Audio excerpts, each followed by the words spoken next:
Some men build empires. Some conquer markets. But Kendrid Ashford had done something far more dangerous. He had fallen in love with a woman who would never know his name. The first time Kendrid saw Callista Morgan, she was standing in the rain outside a fabric warehouse in Manhattan's garment district, arguing with a supplier through a chain-link fence. Her designs had been rejected. Her deposit lost. The dream she'd scraped together from 3 jobs and a studio apartment in Queens was unraveling in real time, and she was fighting like hell to hold it together. Kendrid had been on his way to a merger meeting, the kind that would add another 0 to his already obscene net worth. But something about the way she stood, shoulders squared against the downpour, hands gesturing with a passion that transcended the indignity of rejection, made him stop, made him listen, made him feel something he hadn't felt in the sterile, calculated world of high finance: genuine admiration. She was beautiful, yes. Her dark skin glistened with rainwater, her natural hair plastered to her face. But it wasn't just her beauty that arrested him. It was her fire, her refusal to be diminished. When she finally turned away from that fence, defeated but not broken, Kendrid made a decision that would reshape the architecture of his life. He would help her, but she would never know it was him. Within 2 weeks, Callista Morgan Designs received an email from a venture capital firm she'd never heard of. They loved her work. They wanted to invest. No strings, generous terms, minimal interference. It was the kind of miracle young designers prayed for, but rarely received. What Callista didn't know was that the firm was a shell, a ghost company Kendrid had created in an afternoon. Every invoice she paid, every bolt of fabric she ordered, every small victory she celebrated was underwritten by a man who watched from the shadows, asking nothing in return but the privilege of seeing her dreams take flight. He told himself he would approach her eventually, when the time was right, when he'd figured out how to explain his presence in her life without sounding like a stalker or a savior. But months passed, and Kendrid remained what he'd always been to her: invisible. He attended her first runway show, sitting in the back row where the lighting couldn't reach him. He watched her take her bow, tears streaming down her face as the audience rose to their feet. He'd seen her struggle, seen her doubt herself at 3 a.m. when she thought no one was watching. And now, seeing her triumph, Kendrid felt a joy so pure it bordered on pain. That was the night he decided he would finally introduce himself. Not as her benefactor. Never that.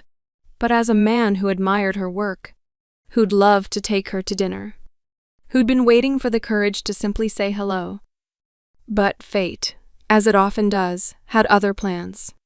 Ruben Castellano was everything Kendrid wasn't.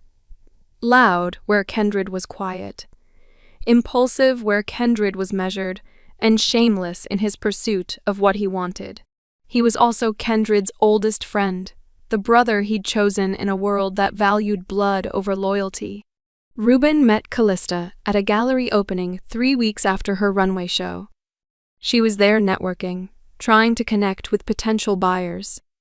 He was there because he was always at gallery openings, always working a room, always collecting people the way others collected art. Within minutes, he had her laughing. Within an hour, he had her number. Within a month, he had her heart. Kendrid learned about them too late, and from a distance. Ruben mentioned her casually over drinks, describing this incredible woman he'd met. A designer with real talent and even more beauty. The way he said her name, Callista, made Kendrid's stomach drop. He could have said something then. Could have told Ruben the truth, that he knew her, that he'd loved her from afar, that his heart had already staked its claim. But looking at his friend's face, seeing the unguarded happiness there, Kendrid made his second fateful decision. He would let her go. The months that followed were an exercise in exquisite torture. Ruben brought Callista to dinners, to parties, to the intimate gatherings of their social circle. Each time, Kendrid had to smile, had to make small talk, had to pretend that being in her presence didn't feel like standing too close to the sun. She was everything he'd imagined and more. Funny, passionate, kind in ways that made him understand why Ruben had fallen so quickly. She talked about her work with an enthusiasm that made everyone lean in closer. She had opinions on everything from architecture to zoology, and she wasn't afraid to defend them. And she loved Ruben. That was the knife that twisted deepest. She looked at him the way Kendrid had dreamed she might one day look at him. With affection, with desire, with trust. What Callista didn't know, what Ruben didn't know, was that her success had made her visible to people far less benevolent than Kendrid. Catherine Castellano, Ruben's mother, had built her considerable fortune on real estate and her considerable reputation on being, as she put it, selective about breeding. She took one look at Callista and saw everything she despised. A black woman from Queens with ambition but no pedigree, talent but no connections, beauty but no blue blood. Catherine Castellano had plans for her son, and those plans did not include a fashion designer whose grandmother had worked as a seamstress in Harlem. The attacks started small. A mention to a buyer that Callista Morgan designs might not be established enough for their boutique. A word to a fashion editor that perhaps the spring collection was too ethnic for mainstream appeal. Catherine moved with the precision of a surgeon and the mercy of a firing squad. Callista noticed the change but couldn't identify its source. Orders that had seemed certain fell through. Press coverage dried up. Her investors, the ghost firm Kendrid had created, remained loyal, but other opportunities vanished like smoke. Kendrid noticed too. He'd been monitoring her business the way a gardener monitors a prized orchid, and the sudden frost was impossible to miss. It took him less than a week to trace the damage back to Catherine, and another day to understand why. He could have confronted her directly, but Catherine Castellano didn't respond to confrontation. She responded to power. So Kendrid began making calls, pulling strings he rarely used, calling in favors from people who owed him more than money. Every door Catherine tried to close, Kendrid quietly opened. Every buyer she turned away, he redirected. It was a shadow war, and Callista was the territory neither side would surrender.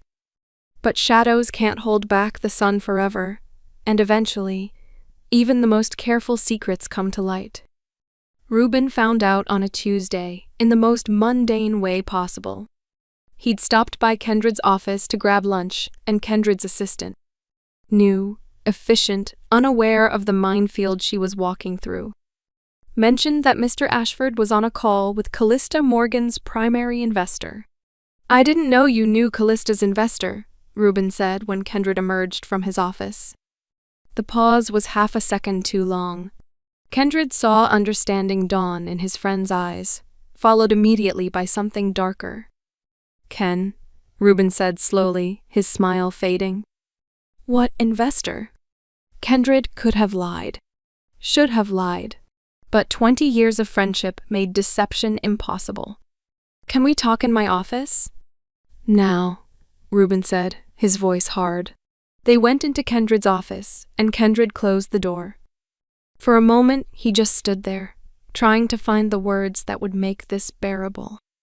"How long have you known Callista?" Ruben asked. "I met her 2 years ago, before you did." "Met her? What do you mean, met her?"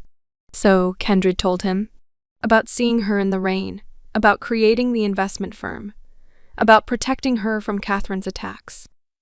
With every word, he watched his best friend's face transform from confusion to comprehension to cold, calculated fury.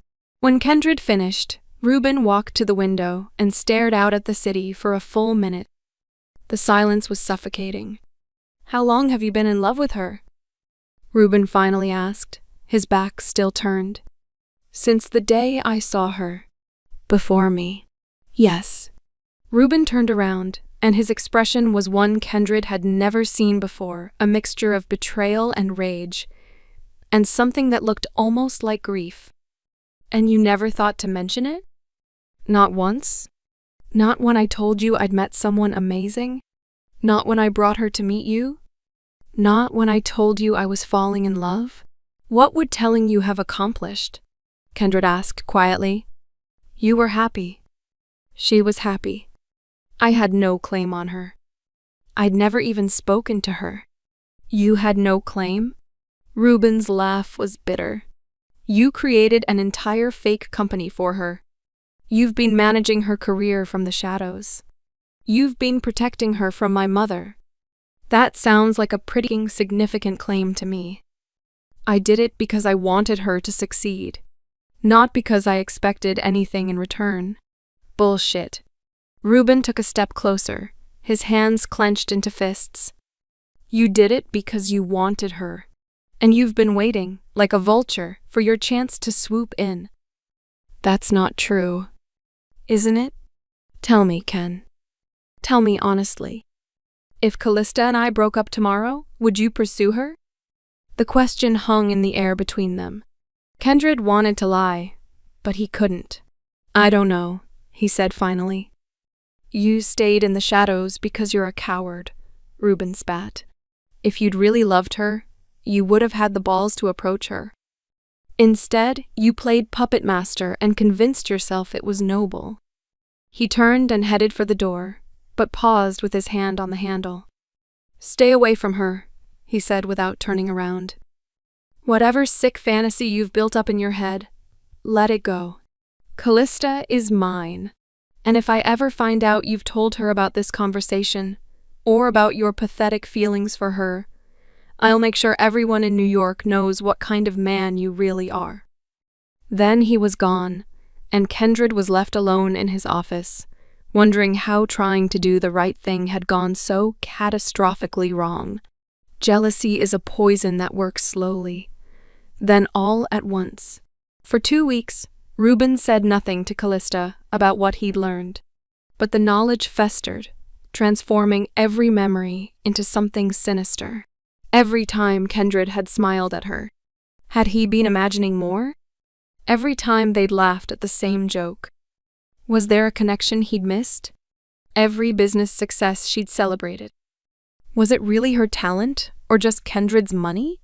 The worst part was that Ruben couldn't even articulate what Kendrid had done wrong. His friend had helped Callista, yes, but never approached her. Had protected her, but never asked for thanks. Had loved her from a distance that should have been noble, but felt, to Ruben's corroded perception, predatory. He started picking fights with Callista over nothing. Questioned where she'd been, who she'd talked to, whether she ever thought about other men. His mother's disapproval, which he'd always dismissed with a laugh, suddenly felt like wisdom he should have heeded. Maybe Callista was using him. Maybe her affection was as manufactured as her mysteriously supportive investors. Callista, for her part, was bewildered by the transformation. The man who'd courted her with charm and confidence had become suspicious and cruel. She tried to understand, tried to fix whatever she'd broken, but Ruben's paranoia had grown beyond her reach. The confrontation happened at Kendrid's penthouse, during what was supposed to be a small dinner party. Ruben had insisted Callista come, though she'd wanted to stay home. Kendrid had tried to cancel, sensing disaster, but Ruben had been immovable. The knowledge of Kendrid's feeling was eating him up, and he was more annoyed he couldn't find expression. It started with a comment about Callista's recent contract with Bergdorf Goodman. Ruben, 4 drinks deep and vibrating with barely contained rage, asked how she'd managed to land such a prestigious account. "Talent," Callista said, confused by the edge in his voice, "and hard work." "Really? Not because of your guardian angel?" Ruben's voice dripped with venom. Kendrid set down his glass carefully. "Ruben, don't do this." "Don't do what?" "Don't tell my girlfriend that my so-called best friend has been bankrolling her entire career?" That he's been in love with her this whole time? That every success she thinks she's earned is just him pulling strings like she's some goddamn puppet? The room went silent. Callista looked between them, her face cycling through confusion, disbelief, and finally, devastation. "What is he talking about?" she asked Kendrid, her voice barely above a whisper. Before Kendrid could answer, Reuben laughed. A bitter, cruel sound that cut through the air like broken glass. "Oh, this is perfect. She doesn't even know. Tell her, Ken. Tell her about the shell company. Tell her about every door you opened, every obstacle you removed, every goddamn thing you've done while pretending to be my friend. Tell her how you've been obsessed with her like some creepy stalker for 2 years." "That's not fair," Kendrid said, his voice tight with controlled anger. "I helped her business, yes, but I never approached her. I never what? Never tried to steal her from me? Bullshit. You've been waiting for your chance this whole time, haven't you? Playing the long game. The patient billionaire who thinks he can buy whatever he wants." Callista stood up, her chair scraping violently against the floor. "Stop it. Both of you. Kendrid, is what he's saying true?" Kendrid met her eyes, and in them he saw everything he'd feared: betrayal, humiliation, the death of trust. "I created the investment firm that funded your business, yes. And I've been countering the attacks Catherine Castellano has been making on your reputation. But every design was yours. Every victory was earned. I just removed some obstacles. You had no right," she whispered, tears streaming down her face. "I know. And you," she turned to Reuben, her voice shaking with anger and hurt. "You think I'm what? Some gold digger? Some opportunist who's been using you?"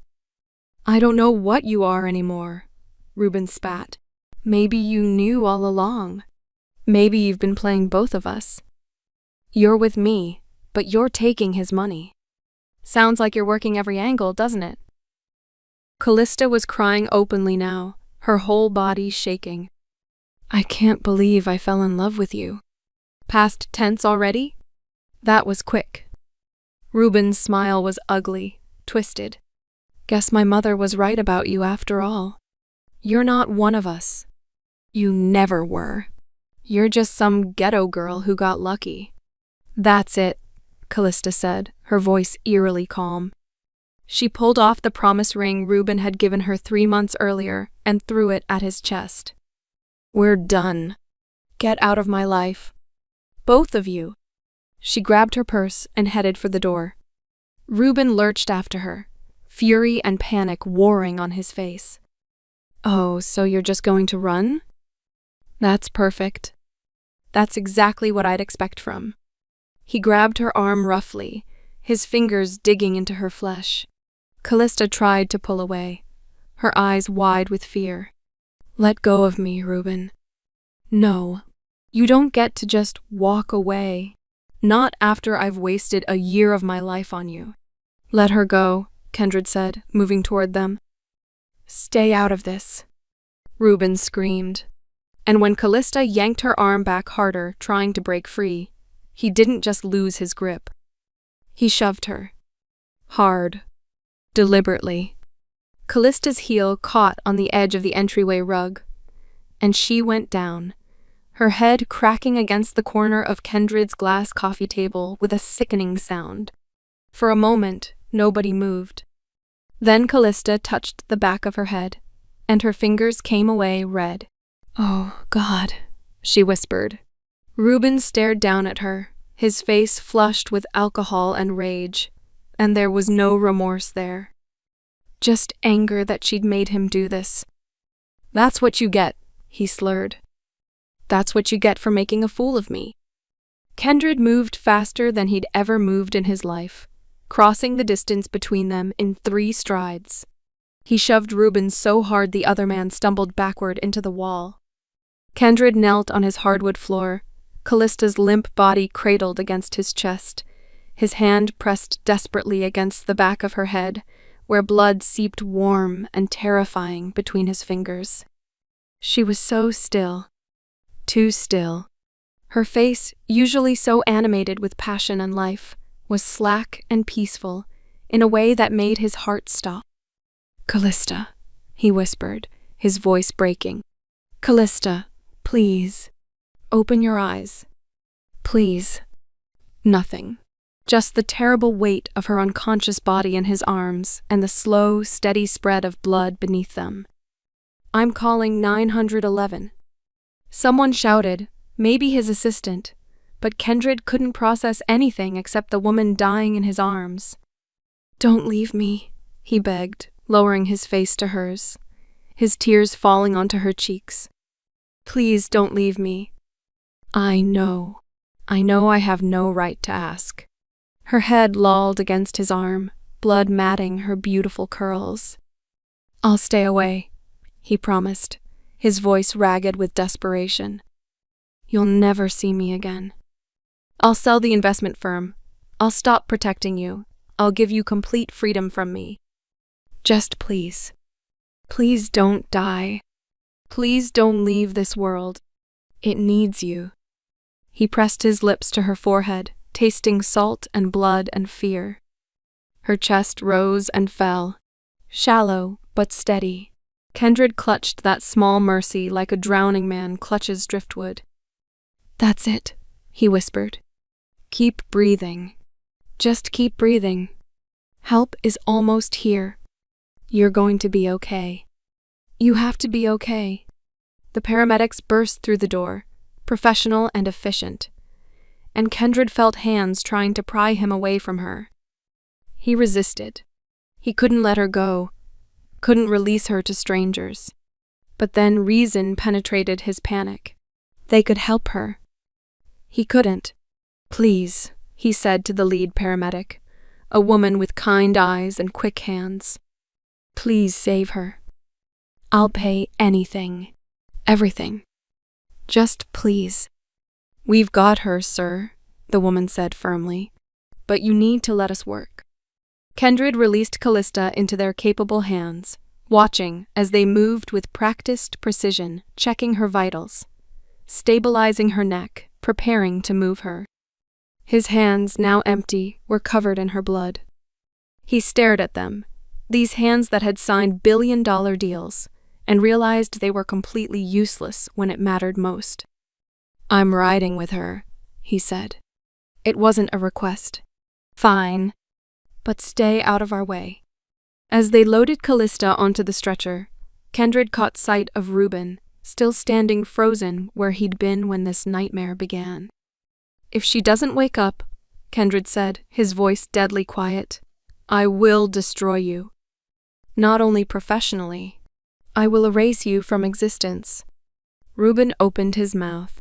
Whether to apologize or defend himself, Kendrid would never know. He had already turned away. Nothing Reuben could say mattered anymore. As the paramedics wheeled Callista toward the elevator, Kendrid followed, his eyes never leaving her still, pale face. And in his mind, he repeated the same prayer over and over. "Please let her live. I'll do anything. I'll be anything. Just please let her live." The emergency room at Mount Sinai was a blur of fluorescent lights and antiseptic smells. Reuben had tried to come, but Kendrid had shut him off. Now, sitting in the waiting room while doctors treat her, Kendrid felt the weight of every decision he'd ever made pressing down on his chest. He'd tried to protect her, and instead he'd created the circumstances that led to this. His love, which he'd thought noble in its silence, had been selfish, cowardly, and now Callista was paying the price. When she got out of surgery, and they finally let him see her, she was sitting up in the hospital bed, a white bandage stark against her dark skin. She looked small and tired, and so achingly beautiful that Kendrid had to pause in the doorway to collect himself. The doctor had told him she was out of danger, but needed a lot of rest for recovery. "Hey," he said softly. "Hey." Her voice was hoarse. How are you feeling? Like I got pushed into a coffee table. She tried to smile, but it didn't reach her eyes. The doctor said I'll be here for a while. Kendrid nodded, not trusting himself to speak. I'm sorry, Callista said. You're sorry?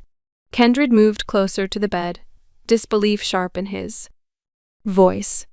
Callista, you have nothing to be sorry for. I do, though. I was so angry at you earlier, and I didn't even let you explain what you did. She paused, choosing her words carefully. It was invasive, yes, and patronizing, maybe. But it was also kind, and I threw it in your face. I had no right to interfere in your life. No, she agreed. But you did it anyway. Why? This was the moment. The truth, or another comfortable lie. Kendrid looked at her, at the bandage on her head, and the confusion in her eyes. Made his third fateful decision. Because I fell in love with you the day I saw you standing in the rain, fighting for your dream, he said. His voice steady despite the way his heart was hammering. I was on my way to a meeting, and I saw you arguing with that supplier through the fence. You were drenched and angry, and so passionate about your work that I just stopped. I couldn't walk away. Callista stared at him, her eyes wide. You fell in love with me? 2 years ago? Yes. And you never said anything? Not once? I was going to. I went to your first runway show planning to introduce myself after.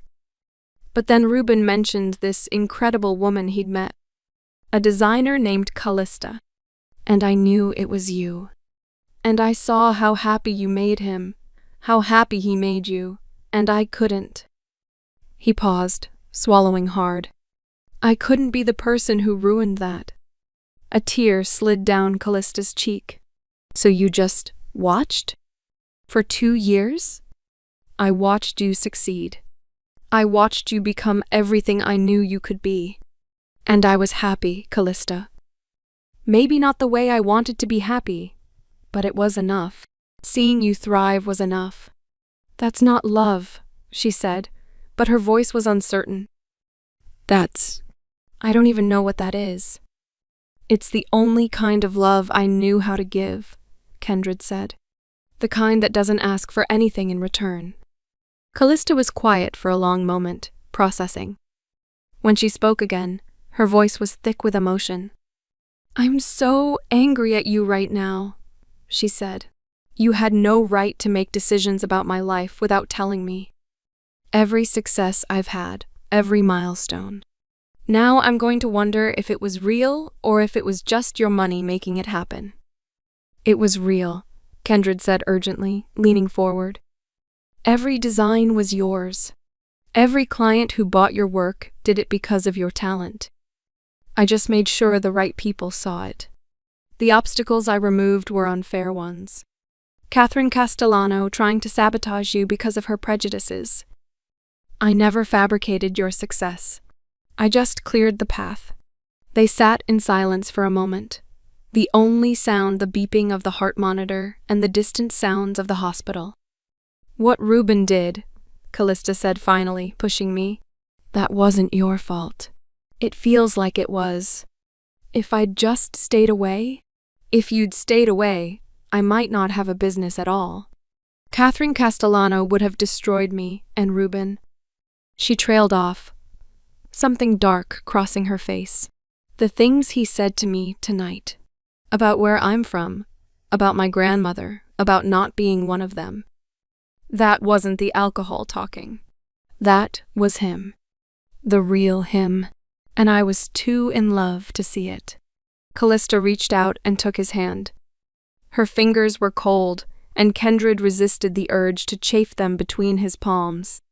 I need to think, she said, about everything. But right now, I'm tired, and my head hurts, and I just want someone I trust to sit with me until I fall asleep. Will you do that? Yes, Kendrid said. He would have sat with her until the end of the world if she'd asked. In the days that followed, Kendrick did 3 things. First, he made sure Callista had everything she needed: a private nurse, meals delivered from her favorite restaurants. Second, he filed assault charges against Ruben. It wasn't a decision he made lightly. Pressing charges against his oldest friend felt like amputating a limb. But some lines, once crossed, couldn't be uncrossed. Callista had been hurt, and there had to be consequences. Third, and perhaps most satisfying, he went to war with Catherine Castellano. Kendrick had spent 2 years quietly countering Catherine's attacks on Callista's business. Now he stopped being quiet. He called in every favor he was owed, leveraged every connection he'd cultivated, and made it clear that anyone who wanted to do business in New York would choose Catherine Castellano or Kendrick Ashford. Not both. The choice for most people was obvious. Within a month, Catherine's real estate empire was hemorrhaging deals. Her social standing, built on decades of careful cultivation, crumbled as former allies distanced themselves. She tried to fight back, but Kendrick had something she didn't: a reputation for fairness. People trusted him, and they'd seen how she'd treated Callista. When Catherine finally came to him, it was with a lawyer and a settlement offer. She would publicly apologize to Callista, make reparations for the business she'd cost her, and never interfere again. In exchange, Kendrick would call off his campaign. Kendrick took the deal. Not because he was finished.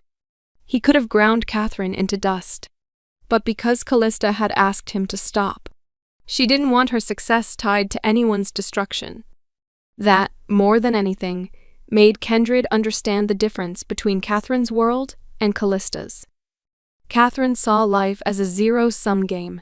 Someone had to lose for her to win. Callista saw possibility, enough room for everyone to succeed if they worked hard enough. It was one of the many reasons he loved her. Callista came back to herself slowly, like someone waking from a long sleep. The concussion healed. The heartbreak took longer. She cried over Ruben. Not for what they'd had, but for what she'd thought they'd had. For the fantasy of a love that could weather storms, only to discover it had been built on sand. Kendrick was there through all of it, but he kept his distance. He didn't push, didn't pressure, didn't try to position himself as Ruben's replacement. He just showed up when she needed him and disappeared when she didn't. It was Callista who finally closed the distance between them. 6 months after the night that had changed everything, she invited him to her studio. He arrived to find her surrounded by fabric swatches and sketches, looking more like herself than she had in months. "I've been thinking," she said without preamble, "about what you said in the hospital, about falling in love with me in the rain." Kendrick's heart, which had learned to expect nothing, stuttered in his chest. "Okay. I was so angry at first. At you, at Ruben, at myself for not seeing what was happening. But the more time passed, the more I realized something." "What's that?" "You've been the most consistent, trustworthy person in my life, and I never even knew it. Every time I've needed help, you've been there. Every time. I've been in danger. You've protected me. And you never asked for anything in return.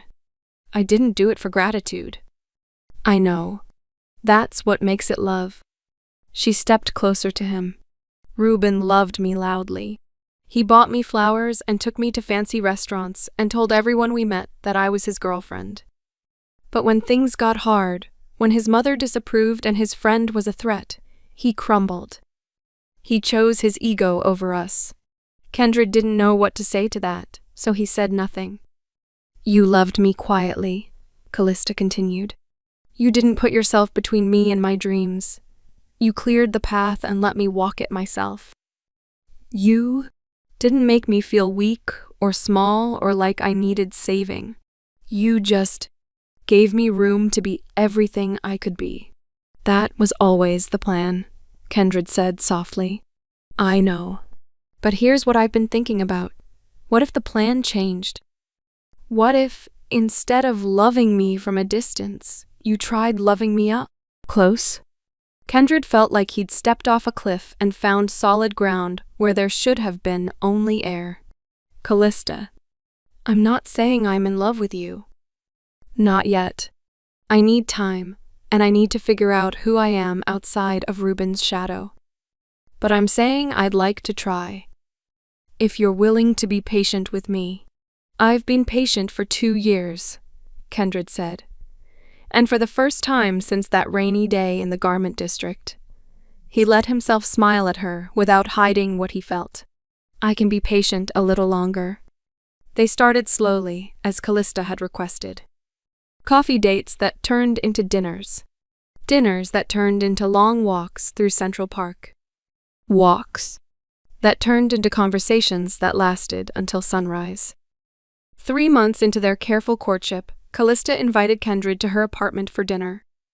He arrived with flowers, peonies, her favorite, though he didn't tell her he'd known that for over a year, and found her in the kitchen, apron on, hair pulled back, looking flustered and beautiful.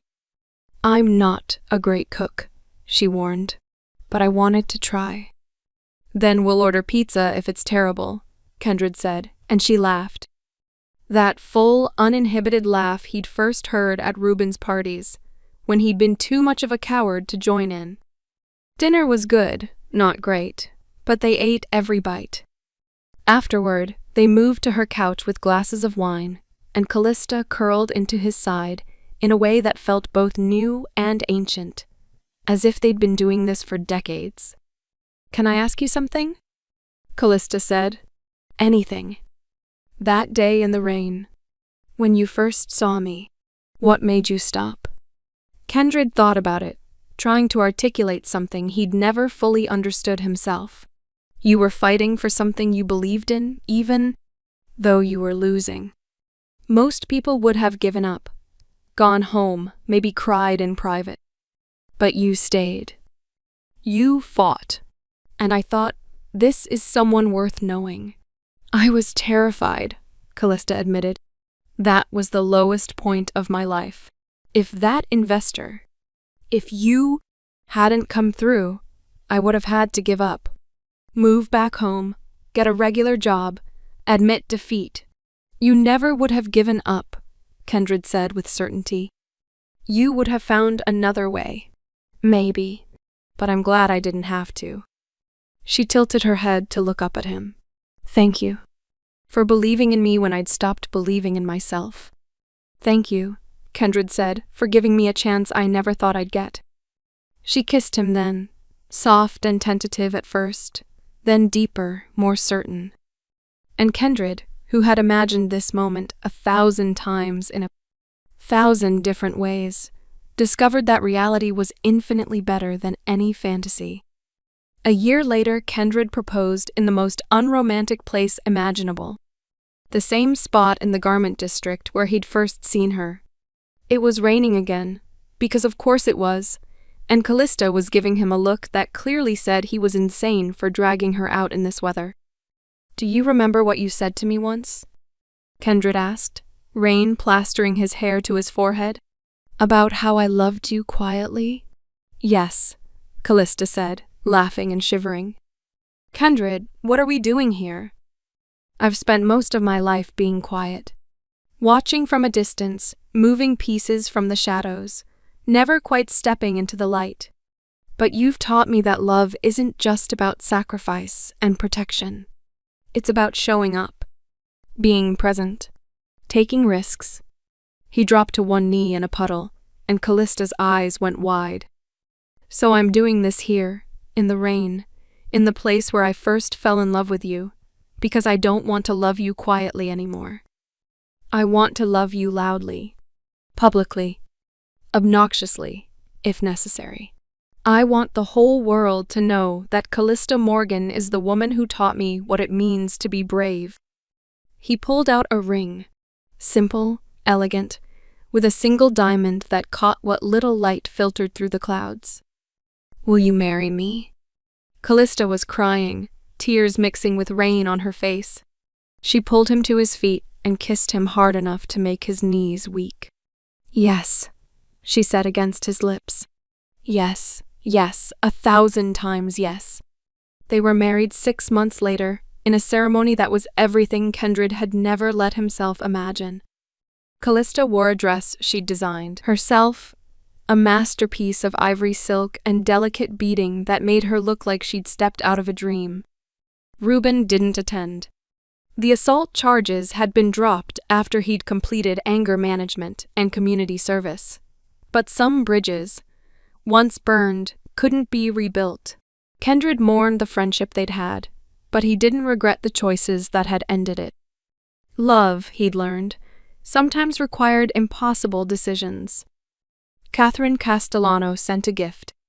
A cut crystal vase that probably cost more than most people's cars, along with a note that read simply, "You were right. I was wrong." It wasn't quite an apology, but for Catherine, it was close enough.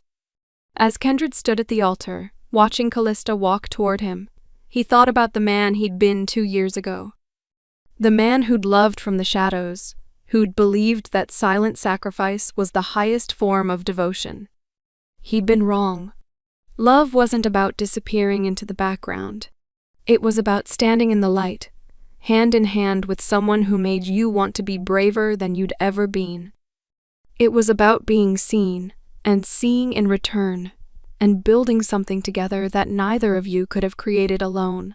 When Callista reached him, she handed her bouquet to her maid of honor and took both his hands in hers.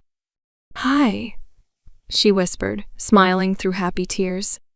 "Hi," Kendrick whispered back. And in that moment, with 200 people watching and the rest of his life stretching out before him like an open road, he finally understood what it meant to come home. Some men build empires. Some conquer markets. But Kendrick Ashford had done something far more remarkable. He had learned that the truest measure of love wasn't in grand gestures or silent sacrifices, but in showing up every day for the woman who taught him that being seen was worth the risk of being vulnerable. And in the end, that made all the difference.